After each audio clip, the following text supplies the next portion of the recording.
Well, good evening and welcome to Tucker Carlson Tonight. Trump's education secretary has been at her post for all of 3 days, but protesters are already using harassment to keep her from doing her job.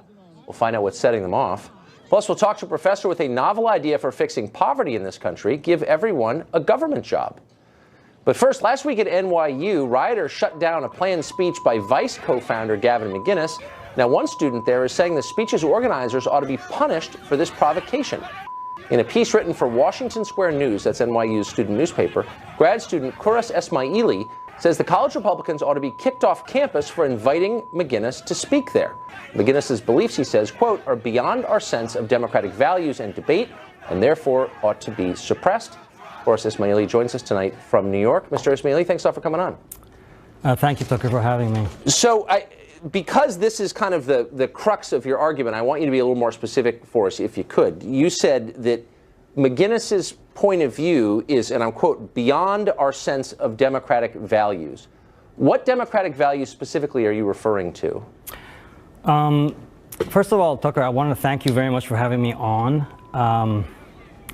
The reason I accepted to come on here is because what I wrote was actually altered and suppressed by the student paper, and I wrote them and they never wrote me back, but it really gave me a sense that I really need to have somewhere to where I can actually say what I believe rather than an editorial that actually decides to tell me, change my words. So I really appreciate the fact that you have me on and you're allowing me to sort of say it from my perspective. We always do. And I did some research on you today, and I really understand that you're a free speech fundamentalist. You believe free speech should be open and it should not be curbed at any point. Am I right about that? I'm an American, but I'm trying to get to the core of your argument, which is... See, my argument was suppressed, so I want to sort of like be able to sort of say tell us, okay, then let's just make this really simple for our viewers who don't know the backstory here.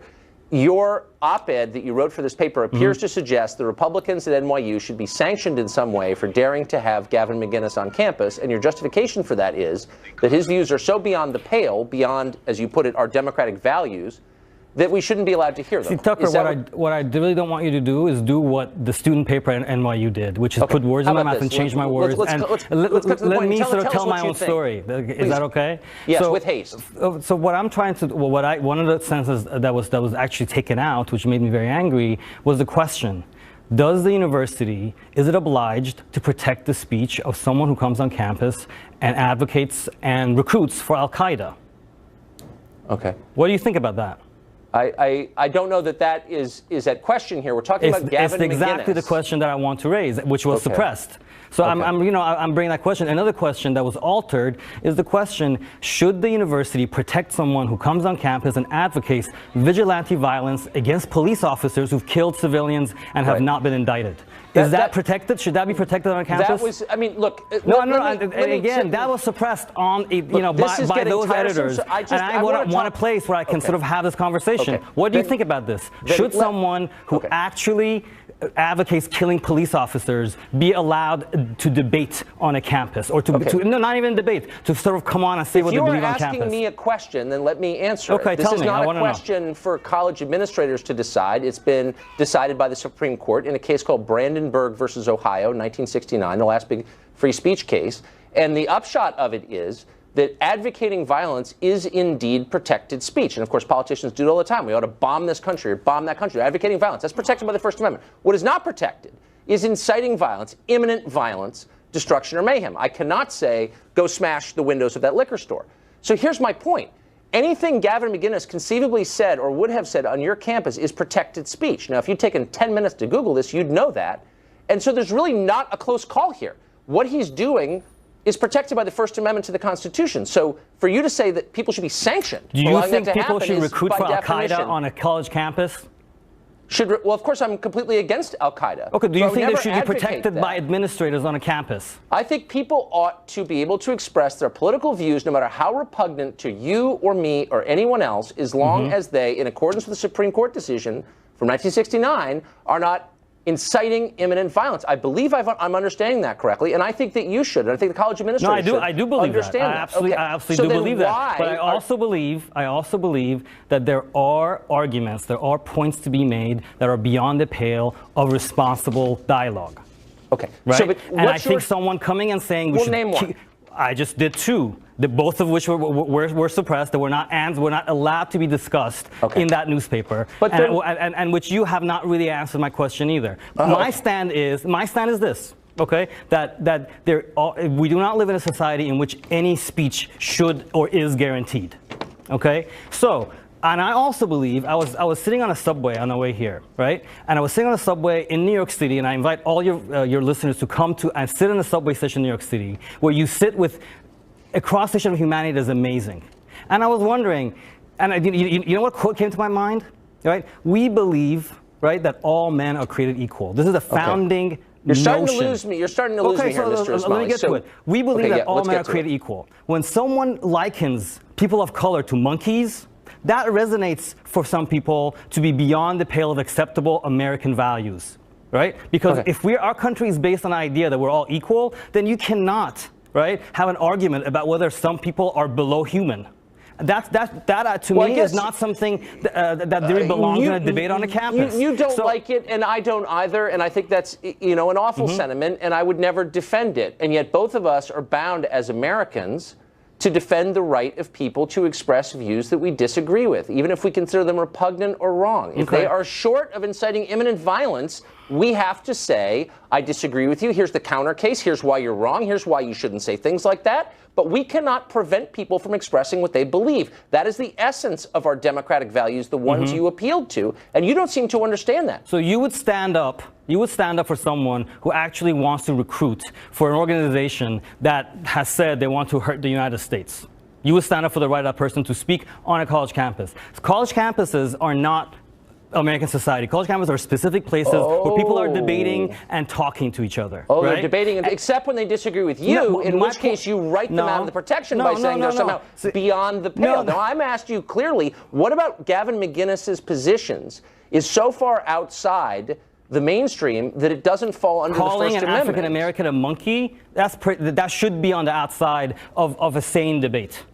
Okay. All right. I'm not saying and the point is that if someone like that, the point that I made in the editorial is the Republican students need to bring conservative ideas onto campus. We need to know why there should be the deregulation of Wall Street. We need to have a discussion about why there should be deregulation of environmental regulations. Are you conservative? Why is it up to you to define what conservative ideas are? I believe in real discussion. But only within your terms. But the Republican students, instead of bringing that question on campus, they bring someone outside of the pale of any rational discussion who calls an African American a monkey. Okay, that's what the Republican students bring on campus. Hold on, wait, stop. I don't want to get into a defense of a specific writer's writings, but I would actually challenge you to cite chapter and verse on that. I don't believe he actually said that. If he did, obviously I find that repugnant. There's a link. I put the link where I got that information. There is a link. I mean, listen, you're asking me for chapter and verse. Is a link to him speaking where he likens an actress, a black American actress, to a monkey. Well, there's literally no chance I would defend something like that. But the point is, I would defend the right of anybody to say something I disagree with, and you ought to too, and especially as a college student, and I think you're still a college student. I'm a graduate student, and actually You're a graduate student, you teach, then you're in a world that was created specifically to protect people who have non-mainstream opinions. But that space does not protect everybody. Let's be clear about that. Apparently it doesn't. It doesn't protect people you disagree with. Does it protect people who advocate killing cops? Do you think that will go well? If someone wanted to go and speak on a college campus, first of all, a tour that said that talked the time. Really? I really want to know. I really want to know where there's anybody. Have you been to a Black Lives Matter protest? Absolutely not. I support Black Lives Matter. I would never support Black Lives Matter if they advocated killing a police officer. Really? And they do not. I wish we had the tape. We've only played it like 5 That is a distortion. Okay, but right. So that doesn't have the point being that your la-la land of college campuses being open to everybody to say whatever they want doesn't exist because we have a criteria, right? Look, we believe for 200 years that all men are created equal. Well, let me finish this thought. Yeah. Okay. People who come out and say, no, some people aren't equal. Women are inferior when it comes to this. Blacks are inferior when it comes to that. Muslims are inferior because people who say that, they go against the grain of a lot of people who get very angry at that. Yeah, people get angry angry. That's right. And maybe they should get angry, and but that that's not the measure. That inflames. That takes us outside of a rational discussion. Okay, right? so when people Republican students, if they want to have a rational discussion on campus, they should have a talk about something that matters. Okay. Right? Not bring some Yahoo. Wait, stop, Mr. Esmaeli. Can I ask you one last question? We're almost out of time.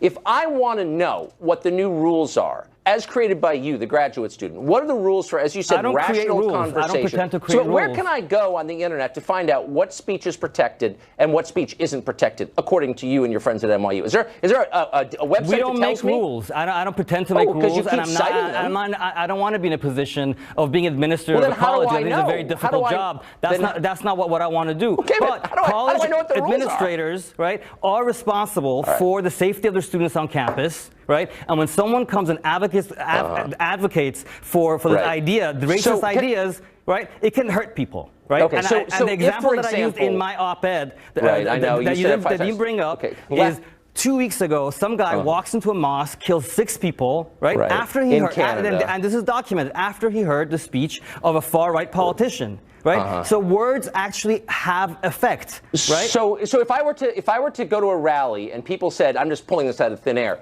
pigs in a blanket fry like bacon, about police officers advocating the killing of cops. I mean, you would say that's unacceptable. That should not be allowed. Is that what you're saying? I'm saying if student group wants to have a discussion about police brutality or racism. If they were to use that phrase, pigs in a blanket fry like bacon. I'm not interested in the phrase. I'm not going to debate you over this phrase should be allowed or not. Because you have no principles. That's why. Because all the things you've been saying for the last 11 minutes are totally untrue. And I came here because I thought I would get the same respect from you. You just revealed who you are. Well, okay, thanks a lot for joining us. No, you shut it down.